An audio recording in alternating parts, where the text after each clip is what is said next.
El príncipe de Persia que menciona la Biblia no era un ser humano, no era el rey Ciro, ni ningún político de carne y hueso, con una corona de oro. Era, según los textos hebreos originales, un poder demoníaco de alto rango del ejército de Satanás. Para entender la magnitud de esta guerra en los cielos, primero tenemos que entender la desesperación en la tierra. Corre el año 536 a.C.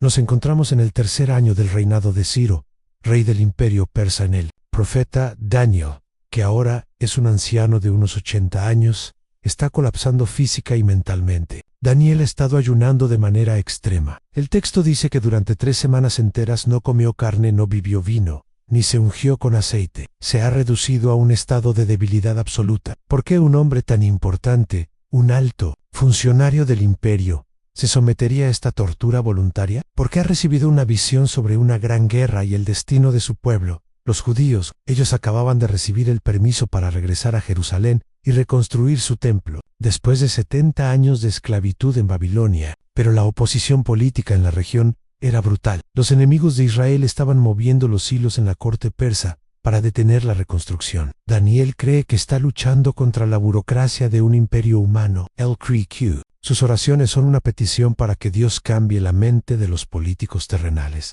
Pero Daniel no sabe que el verdadero problema no está en el trono de Persia.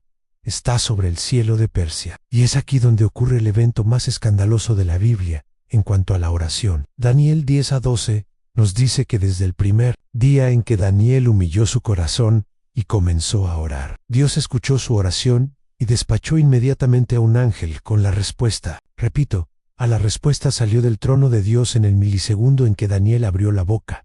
Pero pasaron 3 semanas, 21 días de silencio agónico. Daniel seguía llorando, pensando, he pecado, Dios me abandonó, ¿acaso mis oraciones no tienen valor? Lo que el anciano profeta ignoraba era que su respuesta estaba atorada en un campo de batalla interdimensional. El ángel portador de la respuesta no se había perdido, había sido emboscado. Cuando el ángel finalmente llega a Daniel, semanas después, destrozado y exhausto, no se disculpa por haberse quedado dormido. Las palabras que le dice destrozan por completo nuestra frágil y moderna comprensión de cómo funciona el universo. Él le dice a Daniel: el príncipe del reino de Persia se me opuso durante 21 días. Y aquí es donde el lector casual, e incluso muchos teólogos modernos, cometen el error más trágico de interpretación. Piensan, un rey humano con su ejército detuvo a un ángel. Detente un momento y usa la lógica. Un hombre de carne, armado con una lanza de bronce y flechas de madera,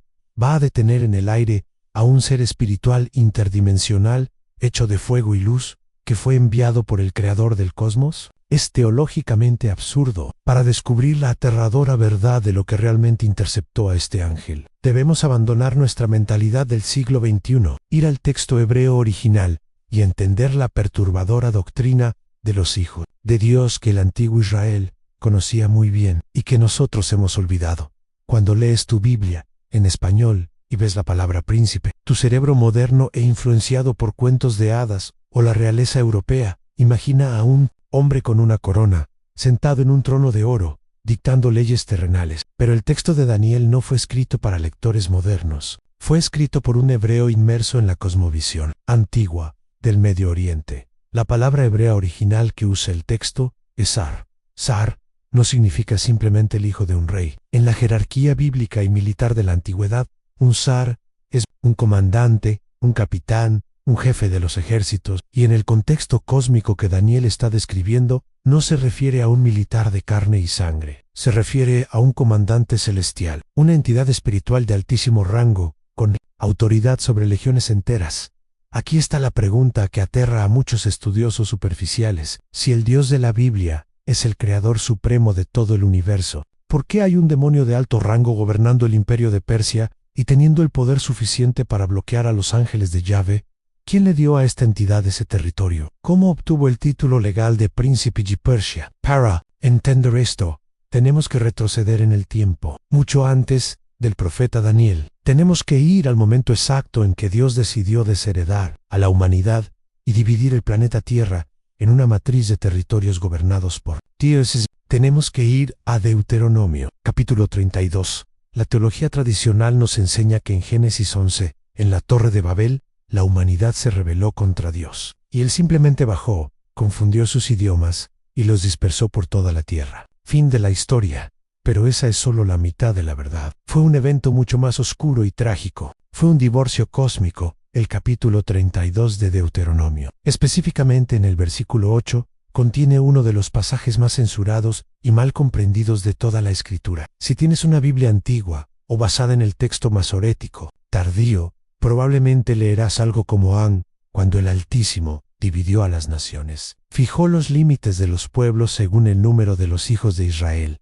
Pero espera un momento, en la Torre de Babel, Israel ni siquiera existía. Abraham aún no había nacido. ¿Cómo pudo Dios dividir las naciones según los hijos de Israel? No tiene sentido histórico ni teológico. En 1947, cuando se descubrieron los rollos del Mar Muerto, los exégetas encontraron la versión más antigua e inalterada de este texto. Y lo que decía dejó helada a la comunidad teológica. El texto original, que concuerda con la traducción griega de la Septuaginta, no dice hijos de Israel, dice textualmente, cuando el Altísimo dio a las naciones su herencia, cuando separó a los hijos del hombre, fijó los límites de los pueblos según el número de los hijos de Dios en el hebreo antiguo. Los Bene Elohim, los hijos de Dios, no son humanos, son seres espirituales creados por Yahvé, son los miembros de su consejo divino. Lo que Deuteronomio 32 y Génesis 11 nos revelan es escalofriante. En la Torre de Babel, Dios dijo, ¿quieren adorar a las estrellas? ¿Quieren rechazar mi gobierno directo? Muy bien, los entrego. Dios desheredó a las 70 naciones del mundo y asignó a 70 hijos de Dios, 70 entidades espirituales o zares, príncipes, para que las gobernaran temporalmente. El plan original era que estas deidades menores gobernaran con justicia en nombre del Dios Altísimo. Pero ocurrió una segunda caída, una rebelión silenciosa en los lugares celestiales. Salmo 82 lo describe a la perfección. Estos hijos de Dios se corrompieron, exigieron adoración para sí mismos, se volvieron crueles, se convirtieron en los dioses de los mitos antiguos, el príncipe de Persia, que interceptó al ángel de Daniel. No era un mito, era uno de estos Ben Elohim originales, una de estas entidades territoriales que recibió el territorio de Persia miles de años atrás, en Babel Ané, a lo largo de los siglos. Este ser se alimentó de la adoración, los sacrificios y el poder de uno de los imperios más brutales de la historia. Cuando llegó el año 536 a.C., esta entidad no era solo un ángel caído, era un coloso de oscuridad cósmica, atrincherado en su atmósfera, listo para declarar la guerra interdimensional a cualquiera que intentara cruzar su espacio aéreo para ayudar a un anciano judío. Aquí, en medio de esta matriz divina corrupta, es donde nuestro ángel mensajero choca contra un muro inquebrantable. Cuando leemos que el príncipe de Persia se opuso o resistió al ángel durante 21 días, nuestra mente limitada imagina una pelea de espadas de 3 semanas en las nubes. Pero lo que el texto hebreo sugiere es un bloqueo de naturaleza mucho más compleja y aterradora. Es un choque de autoridades, de jurisdicciones y de leyes cósmicas. Recuerda lo que descubrimos en Deuteronomio 32. Dios le entregó legalmente las naciones a estas entidades en Babel, aunque se corrompieron, mantuvieron un dominio legal sobre las atmósferas de esos territorios. El príncipe de Persia no era él era el gobernador espiritual oficial y sádico de esa región. El ángel mensajero de Dios estaba intentando atravesar un espacio aéreo que, según las antiguas reglas del divorcio cósmico, le pertenecía al demonio. El ángel enviado no podía simplemente pulverizar al príncipe de Persia.